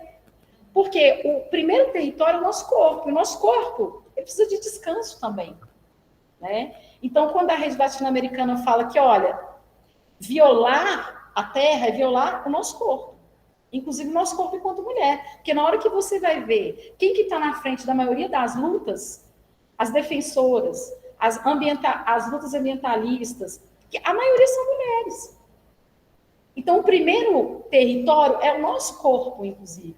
Né? O segundo é a nossa coletividade. E o terceiro é o mundo, né? O planeta. É Pachamama. Então, ou seja, como que a gente interage nisso? Aí os indígenas, por exemplo, foram, né, no início, e sempre que quando chegou o colonizador, eles são preguiçosos. Por que eles não são? Nunca foram. Só que o tempo é outro, porque o lazer faz parte do seu dia a dia. Né? Então, ou seja, colocar o lazer como mercadoria, isso é completamente do sistema capitalista e patriarcal. Porque principalmente a mulher não tem mesmo direito ao lazer. Né? Então, você coloca isso no sistema e falar você tem direito ao lazer. Na verdade, isso já devia ser intrínseco, porque nós não somos máquinas, né? E as comunidades indígenas, o lazer nunca foi mercadoria. O lazer sempre foi parte desse contexto, né? Então, assim, não vou me delongar muito, mas, assim, quando se fala com relação, né, às mudanças climáticas, os eventos extremos, o que a gente vê no norte? Ah, não, agora nós vamos colocar carro com lítio. Ah, é? O lítio, com carro elétrico. Baterias de lítio vai salvar o mundo. É mesmo? E de onde vai vir esse lítio? Daqui, né? Aliás, do norte de Minas, né? Uai, estava há uns meses atrás, lá no Nova York, lá, porque o Zema fazendo propaganda do nosso lítio. Venham minerar Minas Gerais. Agora, se a gente for falar de vulnerabilidade, vamos lá, em Minas Gerais, vamos só pensar em Minas Gerais, qual que é a região de Minas Gerais com menor pluviosidade? Qual que é a região, né? Qual que é a região com maior vulnerabilidade? Não preciso nem terminar, né? Ah, mas o lítio vai salvar o planeta, vai salvar quem? Aí vai começar a continuar a mesma lógica de ter uma pessoa por carro. Ah, então a lógica é o carro elétrico, mas todas as dinâmicas vão ser a mesma. A diferença é que, em vez de você consumir gás carbônico, você está consumindo lítio, que vai destruir um monte de comunidade tradicional. Ah, mas não é no meu país. Está sendo sustentável, mas a palavra sustentável está, inclusive, lá na propaganda do Zema, lá em Nova York. Então, ou seja, gente, para nós, e aí eu chamo aí os colegas, né, do grupo de pesquisa, nós que estamos... Eu sou filho da UFMG também, né? Eu fiz mestrado, doutorado, fiz, inclusive, intercâmbio doutoral em justiça climática lá com o pessoal do Canadá, né? E lá tem muitas linhas, e tem até uma coisa que fala gestão dos bens comuns. Porque não existe, gente, nós não estamos mais, já passando dessa fase de contrapor economia e meio ambiente. Não, gente, isso não existe, não. Não tem como ter economia se não tiver serviços ecossistêmicos. Não existe. Existe alguma atividade econômica que funciona sem água? Eu desconheço. E a água precisa do quê? De um sistema vivo. E Então, ou seja, aquela ilusão moderna de que a gente, né, nós vamos dominar a natureza, já caiu por terra, ó, isso aí já está super demodê, né? Está desatualizado. Então, ou seja, não existe mais, quando começa essa alienação de contrapor ou desenvolvimento, adoro, né? Alienação, então adoro, ou nós vamos desenvolver ou nós vamos preservar. Gente, isso não existe. Que desenvolvimento? Para quem? Desenvolver o quê? Destruir território, acabar com água, segurança hídrica, segurança alimentar, para quê? Para dar um monte de dinheiro para alguns acionistas? Isso é desenvolvimento? Para quem? Não existe qualquer tipo de desenvolvimento sem água. Né? Então, ou seja, não tem como se falar em desenvolvimento. E se a gente não pensar nessas coletividades, que é quem está resistindo, quem que está resistindo? É quem está no território. E nós estamos aqui no privilégio da universidade. Então, isso nos diz também, enquanto universidade pública, qual o retorno que a gente está dando para a sociedade enquanto universidade pública, né? Porque nós temos colegas, né, Ana, que não tem nem a quarta série, e temos colegas com pós-doutorado na Alemanha. A gente é um coletivo. E aí você vai falar que tem pós-doutorado na Alemanha, ele tem um tipo de conhecimento. Mas seu João, que está do lado do rio, é ele que está vendo na hora, ele tem todo um conhecimento ali da dinâmica do rio. Então, ou seja, e os grupos de pesquisa, né, os projetos de extensão universitária, eles são muito importantes dentro desse contexto. Que o conhecimento seja produzido de maneira, né, orgânica também, empírica também, junto com a comunidade, para a comunidade. Eu acho que é muito nesse sentido, né? Eu acho que o recado, assim, né, não vou me delongar, que eu acho que já passa bastante, mas, assim, eu acho que o recado, digamos assim, que eu iria dar seria nesse sentido, e eu trouxe algumas coisas, eu não fiz apresentação, tá, gente? Porque o capitalismo está sugando também o meu tempo.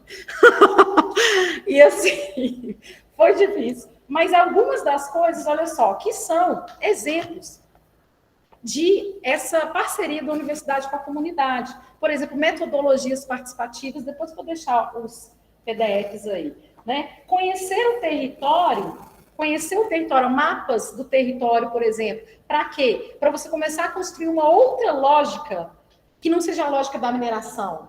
Porque é o seguinte, e aí vem a questão da alienação. Tanto a alienação territorial, que o Milton Santos já falava, que você pega um território multifuncional e coloca ele com uma única função, e quem está dominando não está ali no território, que é a ideia das commodities, das grandes corporações, né? E a alienação de Freire também, que é dentro assim, que é o oposto à consciência crítica. Se você não conhece seu território, e o Lotus é um exemplo disso, que é o quê? Você propõe outras formas de produção econômica, inclusive, o turismo, a agricultura, a agroecologia, né? O autocuidado faz parte disso. Então, esse material aqui, por exemplo, o que foi isso aqui? As licenciaturas do campo, licenciatura indígena, né? Falando de como que eles, por exemplo, parte de como que eles monitoram a água deles, como que eles produzem o seu conhecimento. Isso da universidade também. Então, você tem aqui, né, diversos materiais, né, que vêm da universidade também. Tipo, não só que dialoga só com a universidade, que isso é um livro acadêmico, mas que tem uma linguagem simples também, que vai chegar. Porque se a gente não sair isso da universidade, a gente vai ficar falando só entre nós, né? E eu acho que ainda mais como universidade pública, a gente tem essa função social também. Então, assim, e produzir conhecimento dentro da rede de justiça ambiental, a rede brasileira tem um dos princípios que, para você enfrentar a injustiça ambiental, e isso inclui a injustiça climática, uma das coisas é você ter a própria comunidade produzindo conhecimento. Então, acho que os grupos de pesquisa, né, por eu estar em um também, eu vejo a importância dos grupos de pesquisas dentro desse contexto, né? Então, assim, fica aí... Finalizo, né? Depois de uma apocalíptica e necessária apresentação, né, da minha amiga, vou deixar um pouco do esperançar também, porque a gente não tem muito tempo, né? A gente não tem muito tempo e a gente que está no território e também na universidade, a gente precisa de se unir, porque a gente funcionando em rede, isso o ambiente já nos ensinou. Os ecossistemas funcionam em redes colaborativas. a gente tem que aprender isso com o ambiente também. Então é isso, gente. Obrigada a você, Dani. Esse povo fala demais, você percebeu, né? Oi. Ia ser uma de nós duas. Não, a gente divide, as duas falam mais que pobre na chuva. Quer sentar aqui de novo? Não. Só para fechar aqui, então, te agradecer muito também pela sua fala. Acho que é justamente isso que você trouxe um pouco para a gente, assim, né? Dessa esperança, há caminhos possíveis. E principalmente vocês que estão trabalhando, né, com as comunidades, como vocês têm percebido toda essa crise, né, essas nossas crises, né, civilizacional que estão passando. Acho que é muito importante a gente ouvir isso, trazer para dentro, para refletir também. Temos perguntas, vamos abrir, como que vocês preferem a dinâmica? Como que está aí no chat, Marquinhos? O pessoal está dividido entre quem está elogiando, né, a apresentação, as falas, e várias denúncias aí. Se quiser, abre o chat aí, mais fácil. Vamos ver. Ana e a Ana buscaram aqui. A Thelma está agradecendo, né, pela transmissão. Thelma também é do nosso grupo de pesquisa. A Tatiana está falando que a questão das barragens de Três Marias é muito preocupante, porque os estudos geológicos já apontaram para ser o próximo desastre. Que numa reunião na Câmara dos Vereadores, na terça-feira, toque de caixa, estão para vender, né? A Serra do Curral para Samar, Anissa. É do Curral aqui em Belo Horizonte. Tudo por baixo dos panos, quase ninguém ficou sabendo, nenhum trabalhador consegue ir na reunião 8 da manhã. É isso, acho que eu queria provocar vocês um pouquinho, talvez.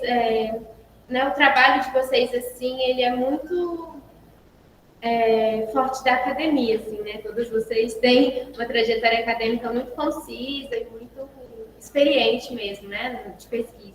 Mas eu queria que vocês trouxessem um pouquinho de como vocês estão entendendo o lugar da universidade hoje, no meio dessa crise, assim, já que vocês estão nas comunidades, né? Lá, junto com as pessoas que estão trabalhando, propondo projetos, né? Para uma superação disso, para enfrentamento disso, estão participando de redes. Até para você também, né, Flávia, nesse movimento de assessorar, assim, essas comunidades. Como é que tem sido esse diálogo? A Ana Flávia trouxe, né, estou fazendo aqui um terrorismo científico. Às vezes, quando a gente vai discutir essas questões, somos, de fato, né, taxados de terroristas. Tem 20 anos. De fim de mundo. Então, assim, o que vocês estão fazendo, né? Quais são as estratégias para vocês também conseguirem contornar esse discurso, né? Ter uma narrativa que convence as pessoas. Como que as pessoas no território estão percebendo isso? Nas comunidades ribeirinhas, nas comunidades rurais também há uma dificuldade de compreensão dessa crise, ou ao contrário, né? A galera que está nos alertando disso. Como é que vocês estão fazendo essa ligação? Eu queria que vocês comentassem um pouco disso. Eu acho que é muito complexo comunicar as questões climáticas. Fazer a popularização da ciência climática é um desafio, porque é toda uma tecnologia muito complexa e o sistema climático é muito complexo. Então, infelizmente, eu acho que agora que os eventos estão tirando vidas e interrompendo processos, o campo está aberto para fazer esse debate. O que eu vejo, assim, não vou falar não só como universidade, mas como instituições públicas. Existe recurso de adaptação à mudança do clima, tem o Fundo Clima, que é uma burocracia gigantesca para acessar. E esse dinheiro está indo para grandes bancos, BNDES, para fazer construção de parques eólicos que afetam a comunidade sem nenhum viés social. Eu acho que talvez a universidade se colocar nesse lugar de captação desses recursos do Fundo do Clima para que as comunidades executem. Porque é tanta burocracia acessar esses recursos, gente, que infelizmente a gente está no capitalismo. E o que a gente tem que fazer? Usar esse recurso para que as comunidades continuem podendo existir. Não é para que elas recebam dinheiro, mas é para que elas tenham água, para que elas consigam manter as suas práticas. Né? Para mim, está claro. A solução é indigenizar, é aquilombar, é agroecologia, é retorno das comunidades e é preciso que os órgãos públicos trabalhem assim, dando condições para que a gente volte a viver como a gente foi, né? O ser humano, a gente não tem garra, dente, unha, Nós não chegamos até aqui enfrentando muitos predadores se a gente não fosse coletivo, né? A nossa sobrevivência depende desse retorno, desse aquilombamento, e a universidade poderia, pelo menos, estar fazendo essa ponte de atravessar esses recursos de adaptação à mudança do clima, para que as comunidades possam executar e manter esse modo de vida. Eu penso, quando a gente fala assim, né, cientistas confirmam, a ciência se expressa, eu penso isso de uma forma muito crítica, porque o que é ciência é o que ficou definido, o que deveria ser. Então, quando eu participo também, eu sou assessora jurídica de um projeto que se chama Direito nas Comunidades Indígenas, e aí eu vou pegar esse recorte aqui da questão dos povos indígenas. O Copenhague tem um livro que fala da queda do céu. E isso eles já sabem há muito tempo, né? A gente só está traduzindo para a gente mesmo, porque, como ele mesmo disse, é disso que vocês estão falando, é dessa palavra aí, ecologia? Isso, nossa, a gente já sabe disso há muito tempo, vocês só não aprenderam com a gente porque cortaram nossas vidas. Então, eu acho que a gente, na condição de universidade, de pesquisadores, né, essas coisas todas, cheias de títulos, a gente tem que mais ouvir do que ensinar, porque geralmente é isso que acontece comigo, eu mais aprendo do que ensino, principalmente com os povos originários. Também já trabalhei com a MST, lá no Espírito Santo, né, minha primeira experiência na advocacia foi com a MST, com quem eu aprendi muito também. Então, eu penso que todas essas críticas que a gente vem fazendo, inclusive vocês falaram muito da água aí agora, a gente publicou um artigo recentemente, eu em coautoria com a Vanessa Hassum, sobre a descolonização das águas e os princípios jurídicos andinos dos povos originários para essa governança ecológica das águas, né? Então, eu acho que o processo é de desaprender. Não é de chegar ensinando, é de ter coragem, igual eu falei no início, para desaprender e aprender tudo de novo, com o pé na terra mesmo, né? Porque é isso, eu até tinha colocado de território como abrigo, né? Acabei passando direto. Território é existência, é resistência, é abrigo, né? Então, a gente precisa se identificar com esse lugar que a gente vive. Existe até uma disciplina na nossa pós que chama Direito dos Lugares, que trabalha exatamente essa perspectiva. O que é um lugar? Qual palavra essa? Qual? Cheia de sentidos, né? Então, acho que é um processo de desenvolvimento. Eu acho que a universidade faz pouco, porque ela ainda se coloca na condição de cientista. E a ciência está entre um daqueles jargões modernos, lá que eu falei, democracia, direitos humanos e o terceiro é a ciência. Porque cria-se uma cultura, todo mundo quer fazer mestrado e doutorado na Europa, mas ninguém quer ir para os países andinos, ninguém quer dialogar com a África, ninguém quer ir, né, lá para a China mesmo, para trabalhar com uma cultura milenar, né, que não é baseada em direito positivo, mas sim em uma ética que transcende. Inclusive, estão falando agora, fizeram uma reforma agora de civilização ecológica na China por valores morais, e não trabalho de direito positivo. Mas eu acredito que a universidade tem que ser extramuros mesmo, mas não para ensinar. O que eu vejo é as pessoas chegarem para ensinar, e o que a gente tem que aprender. Uma das coisas que eu fico muito preocupada, inclusive, é quando povos indígenas entram na universidade para aprender isso aí, esse direito europeu, por exemplo, falando do direito, né, desse lugar que eu para aprender esse direito, né, europeu, do Kelsen, do Habermas, desses autores, do Alex, é isso que vão fazer com essas pessoas? Não entrem, então não entrem, fiquem lá, porque vocês têm um ordenamento jurídico, vocês têm, né, o próprio direito, e não precisa desse aqui para ser legitimado. Então, eu fico muito preocupada com isso, que deveria ser algo bom, mas que de fato não é, porque nós ainda temos um saber colonizado. Então, acredito que esse trabalho, né, que principalmente as duas desenvolvem, ele é muito importante porque ele é do relacionamento, ele é da contaminação. A gente precisa se permitir se contaminar, né? Sentir cheiro, o cheiro traz uma memória, a gente precisa dialogar com o mundo não simbólico, eu repeti isso eternamente, porque é com o mundo não simbólico mesmo, com a linguagem não simbólica, que a gente tem chance de aprender alguma coisa. E descaracterizar utilizar, inclusive, esse conceito de ciência, que é um conceito também machista, né, patriarcal e tudo mais, que a mulher, quando começa a colocar o tempinho lá, né, falar de amor, numa tese ou numa dissertação, já fica ali desqualificada, não é objetiva, né, como se fosse esse pensamento binário cartesiano, né, de que você tem que ser a teoria pura do direito que a gente aprende, como se isso fosse possível, né, então a gente tem que ser subjetivo mesmo. Eu tenho muitas dúvidas sobre isso, mas eu queria aproveitar e fazer um comentáriozinho aqui, e na hora que você falou da sustentabilidade, né, do desenvolvimento, como que a gente pode pensar em sustentabilidade se a gente liga ela ao desenvolvimento? Desenvolvimento sustentável é um oxímoro, é a coisa mais impossível. Então, desenvolvimento é uma palavra que tem que sair. A gente não tem mais que usar isso, sabe? Porque o Truman veio com esse discurso, criou países subdesenvolvidos, países desenvolvidos, terceiro mundo, segundo mundo, tudo, e a gente fica querendo seguir, querendo chegar nesse ponto, que não é o nosso. É igual você falou, é agrobiologia, e não é novo não, gente. É ancestral. Isso é ancestral, isso é milenar, né? Então, a gente tem que voltar mesmo, resgatar, e eu acho que o papel da universidade nesse contexto aqui é de aprender com o outro, que não foi colonizado, porque a universidade é uniformizadora e é colonizadora.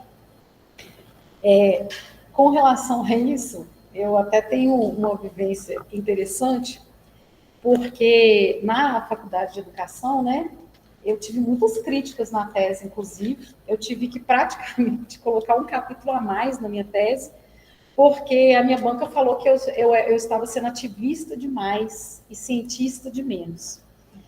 E como se uma coisa deslegitimasse a outra. E quando eu consegui uma bolsa no Canadá, né?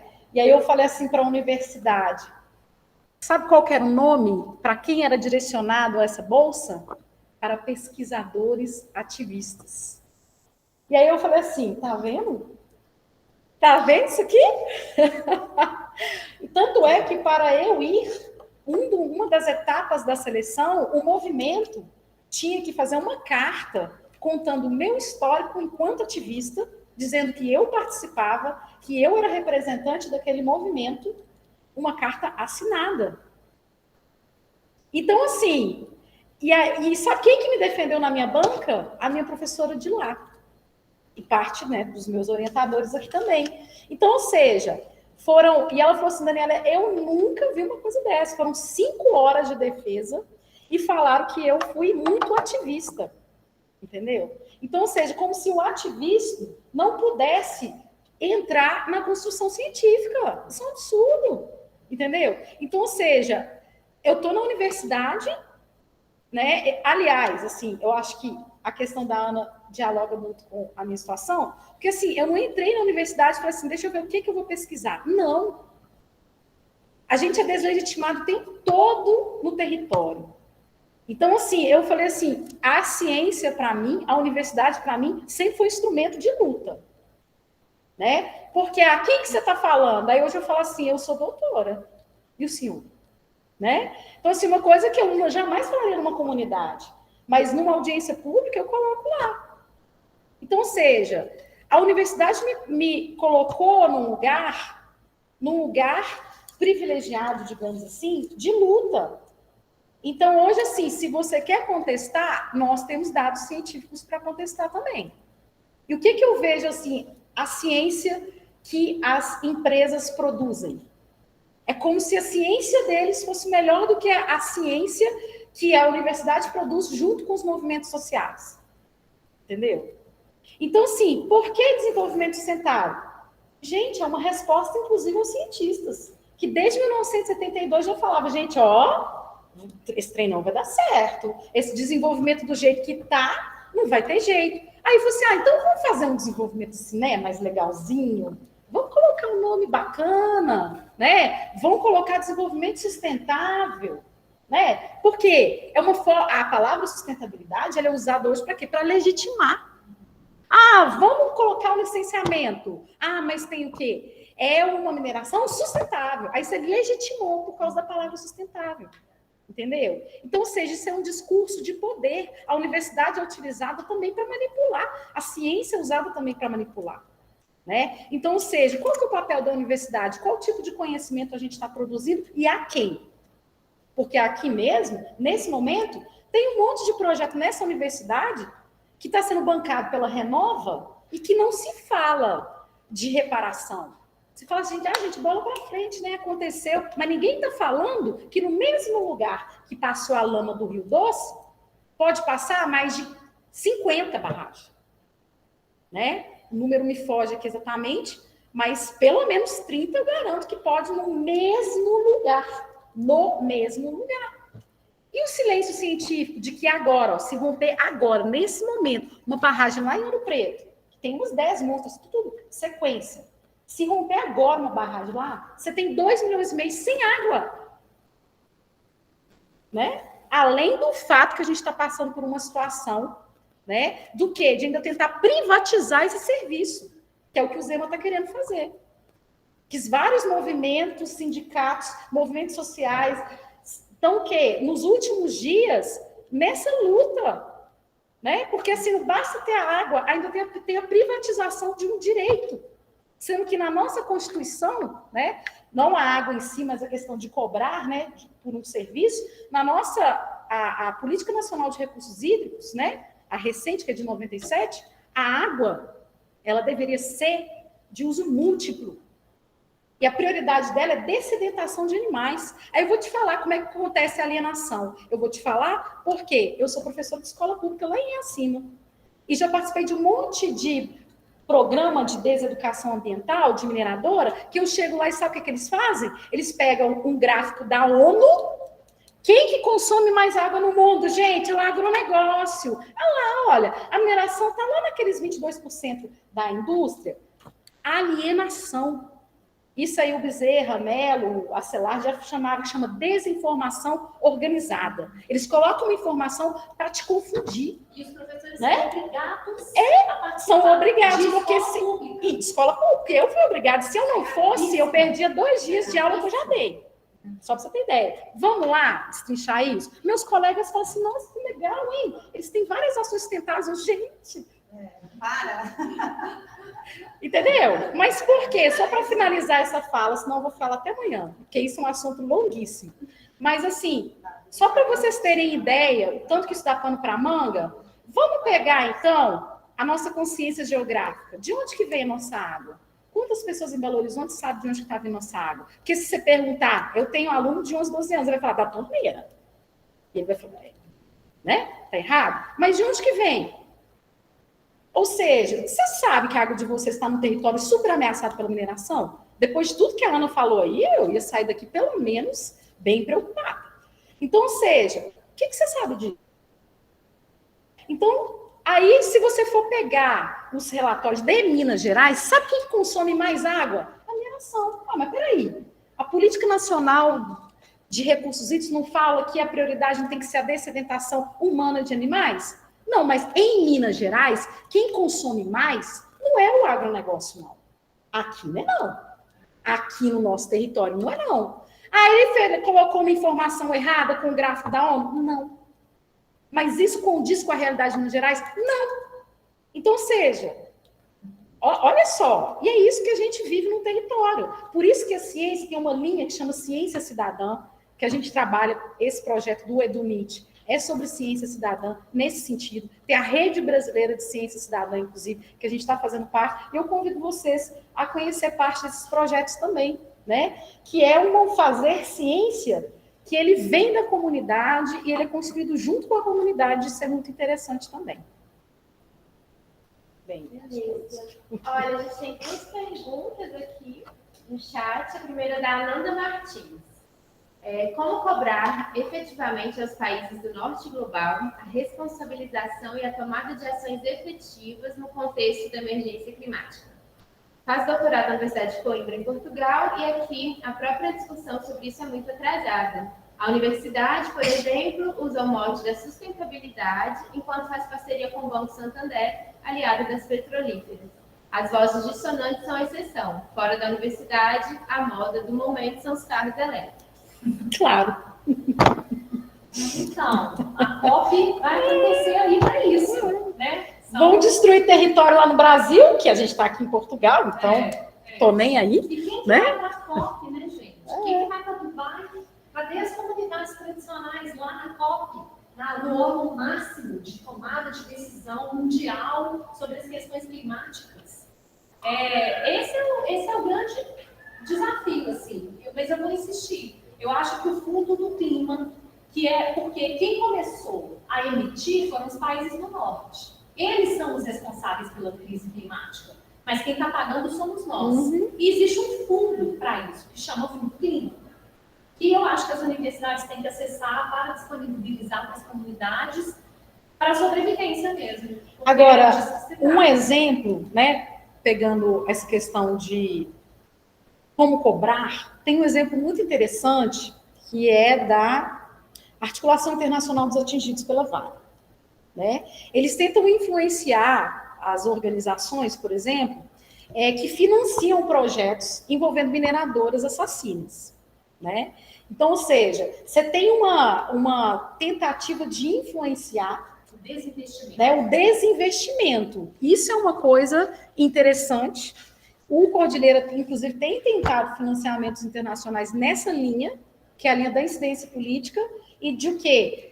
Ter os dados também, informações, e acessar quem financia a galera que se diz sustentável e que não é sustentável coisa nenhuma. Porque eles vivem... Como que eles conseguem chegar nesses territórios? Eles têm os financiadores. Então, assim, o Fundo do Clima ele é importantíssimo para as comunidades, mas por quê, gente? Tem muito conhecimento na universidade, nas comunidades, só que ele tem que chegar para além das comunidades, ele tem que ultrapassar essas barreiras. Por isso que eu acho que, nesse caso, as redes internacionais são muito importantes. Né? A Rede Latino-Americana de Mulheres, ela tem ações nesse sentido, com as embaixadas também. Né? Então, assim, às vezes a gente faz um ato que envolve as embaixadas de todos os países que estão vinculados à rede latino-americana. Né? Então, assim, a gente tem que começar a pensar em incidência internacional. Em eventos, a gente, né, é protesto, que seja, mas a gente fez alguns protestos, por exemplo, lá no Canadá, no maior evento de mineração do mundo. Né? Então, seja, colocar em pauta isso, porque o mundo que o agronegócio e a mineradora vende é muito bonito, mas na prática não é isso que acontece, não. Então, a gente tem o quê? E a universidade tem um papel importante nisso. A gente também o quê? Se organizar, estruturar, para a gente o quê? Ir lá em quem está investindo neles. Mas a gente também não pode esquecer que nós elegemos gestores e políticos que vão, inclusive, estar lá na COP. E eu acho que tem uma coisa importante aqui. Quem que a gente está elegendo para cobrar dos países do norte global? Nós estamos elegendo parlamentares que estão realmente comprometidos com a questão climática? Isso é muito importante. Sobre isso também, porque essa relação internacional que os movimentos fazem, a articulação é legal, mas a gente tem um executivo, né, um judiciário, um legislativo, que responde pelas políticas públicas do nosso país e que fazem parte dessas interesses. Então, eu acho que essa está de olho também nos tomadores de decisão, em quem vai estar participando da COP, né? A resposta do governo do Brasil a essa continuidade desse neoextrativismo, né, dessa neocolonização, eu acho que é um ponto importante que a gente tem que levantar como cidadão. Né? Deixa eu acrescentar um ponto aqui.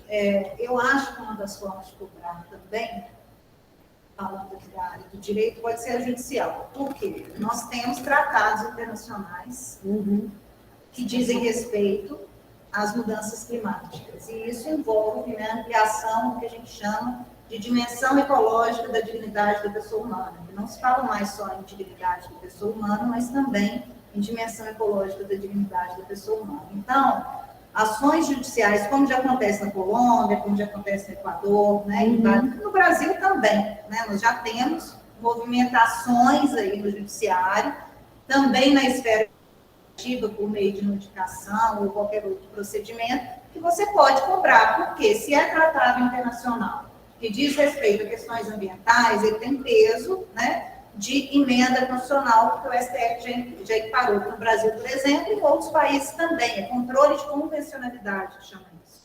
Então, uma das formas também de cobrar são as pessoas, né, se organizarem e começarem a colocar os estados de réus nessas ações. Não só o Estado nacional, como o município, o executivo, né, o governador do Estado. Então, essas possibilidades também existem.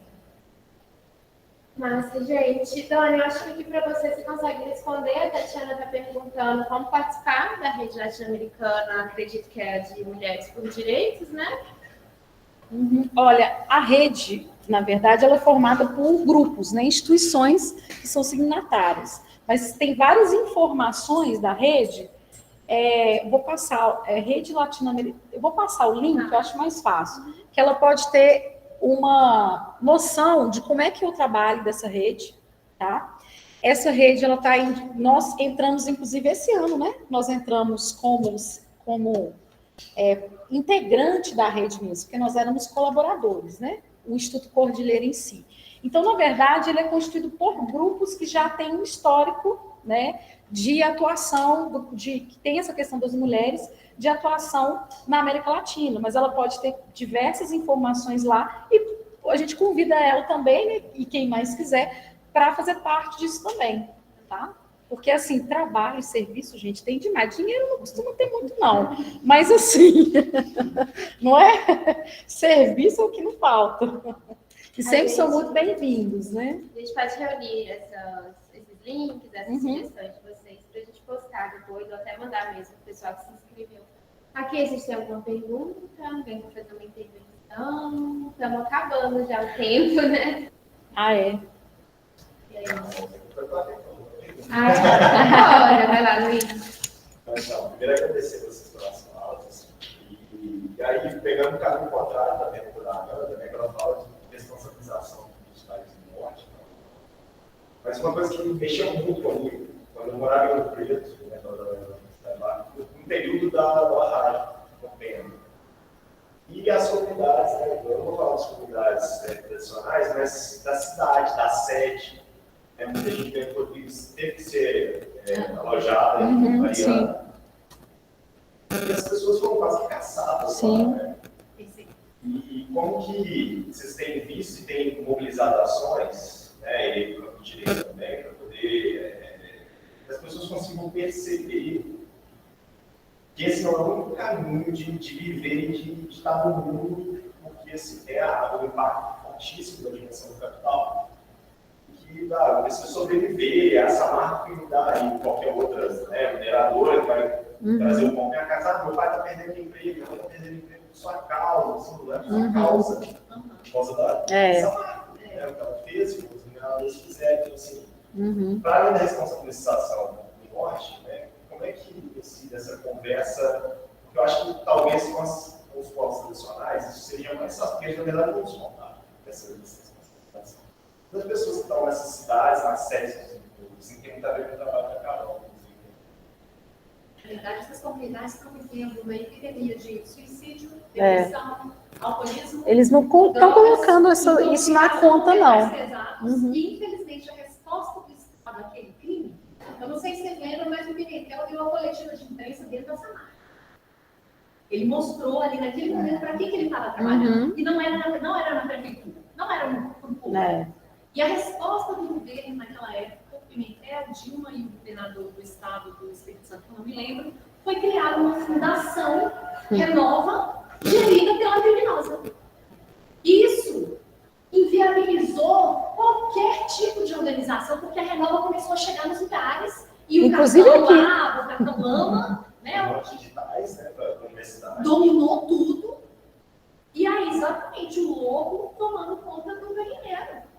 Então, infelizmente, aí olha a política de novo.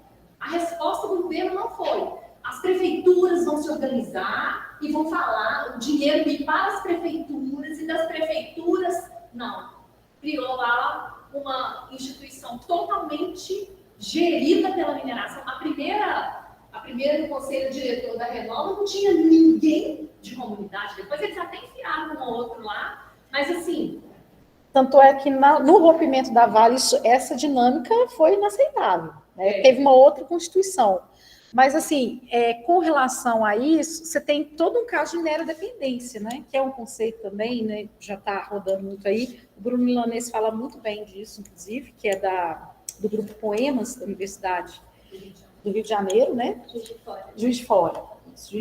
Ele, inclusive, é uma referência para se falar de algo que não tem se falado muito também, que são as pilhas de estéreo, né? Que são tão graves quanto as barragens. Mas, enfim. Voltando à questão, né, que teve até o movimento Volta Samarco, né, e tudo mais, gente, isso é totalmente dentro da lógica capitalista, de você não ver um palmo na sua frente, né, e a gente tem que, assim, entender que a educação falhou nesse sentido, né, o processo de alienação, ele ocorreu, e que, assim, e, novamente, a universidade, a educação tem um papel importante nisso, mas eu que vivencio, eu que sou professora lá na base, que eu vejo, os cursos que eu já fiz, e que se eu não tivesse lá, todos os meus colegas tinham acreditado completamente na sustentabilidade dessas mesmas criminosas, eu vou falar com você, em 2012, não vou falar data, não, deixa pra lá, mas antes do rompimento, inclusive, é importante dizer, o rompimento da Samarco, não é rompimento de Mariana, não. Mariana não rompeu nada, não.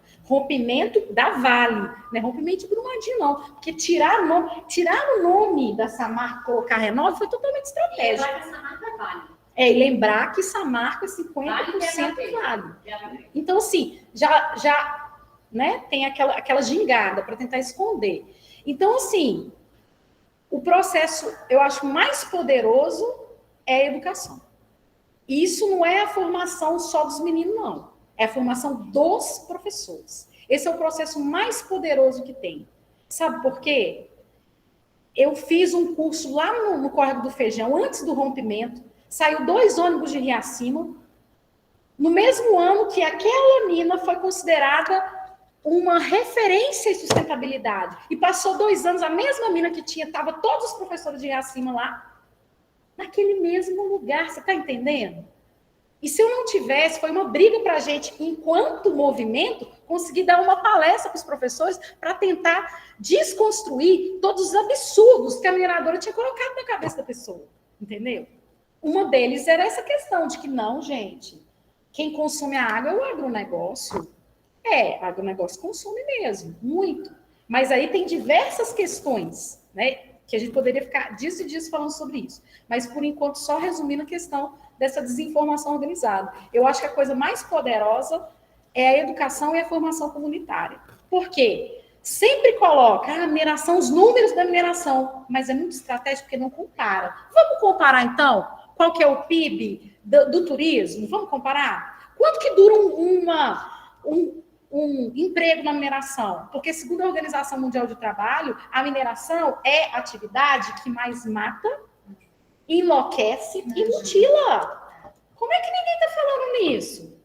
E, assim, tem mais pesquisas que mostram que o quê? A maior número de empregos é no início, depois vai diminuindo. E o emprego é o seguinte, a mina vai durar 40 anos, tchau. Todos os empregos vão junto. E a água. E a água, e o meio ambiente, as outras possibilidades de geração de renda. Então, ou seja, os 2 rompimentos, gente, a gente tem que aprender com eles. Entendeu? Tem que aprender, porque não é possível que a gente não vai aprender com isso. Está faltando né? a gente aprender, né? Está faltando a gente aprender. Com milhões de pessoas mortas, a gente conseguiu aprender alguma coisa que é justamente que a gente precisa parar. Eu sou de Ouro Preto, você está falando, nasci em Ouro Preto e trabalhei com a Carol no projeto Paraupeba, né? Com as vítimas aí de Brumadinho não, né? Da Vale. E eu penso exatamente o que você falou aí sobre educação. Só que tem que ser uma educação crítica, descolonizadora. Porque o que eu já vi, eu trabalhei na Secretaria de Meio Ambiente de Itapira, né? E o que eu já vi de educação ambiental colonizadora, né? Então a gente precisa a gente precisa descolonizar o saber, porque em Itabira o sonho de todo mundo é trabalhar na Vale. Então você imagina com a qualidade do ar equivalente a São Paulo, com as pessoas desenvolvendo câncer, um monte de outras coisas, e tem um estudo até que sugere que a depressão, porque lá tem um índice de suicídio altíssimo, né? Tem a ver também com isso, e as pessoas, assim, nessa mente colonizada. A colonização é uma violência absoluta. Ela é uma violência, no caso do Brasil, né, da língua portuguesa, porque tem movimentos de colonização diferentes, né? Os povos andinos sofreram um cruelíssimo e nós sofremos outro. E aqui, um dos principais pontos da colonização foi a linguagem mesmo, sabe? Tirar a linguagem desses povos. E aí acabou a comunicação, acabou o senso crítico, acabou. Você escraviza pessoas, coloca elas ali à margem da pobreza, para depois elas sonharem entrar e virarem empregadores dessa grande empresa que chega ali, nossa, né? Agora eu tenho, ainda quando a Vale era estatizada, tinha, né, a bolsa para as crianças na escola, supermercado, um monte de coisa. Então, o sonho de todo mundo ali é ter aquele uniforme. Isso mudou um pouquinho depois do crime, tragédia, né? Você lembra da briga lá, né? Que as pessoas estavam querendo Não dizer é acidente. que é tragédia, crime. Não é. A gente não pode brincar com as palavras desse jeito. É um crime que virou uma tragédia. Não é uma tragédia que se tornou um crime. É um crime que se tornou uma tragédia, né? Então, a gente precisa colocar aí os pingos nos is. É o ecocídio. Agora, recentemente, né? Nós tivemos a aprovação aí da lei de ecocídio. Então, vamos começar a pensar nisso também, que a morte de um ecossistema de forma consciente, provocada de forma consciente. Então, nós temos que agora pegar a força, né, dessa lei de ecocídio para a gente começar a trabalhar com ela, porque nós sofremos 2 grandes, né? Não precisa vir um terceiro. A gente não está com muita esperança de não vir, não, mas...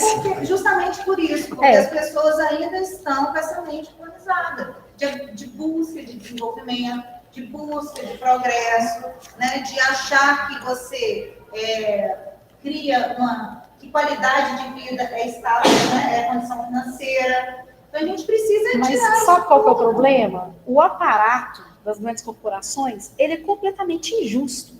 A gente que está nos movimentos ambientalistas, que a gente trabalha praticamente, né? Quase tudo voluntário,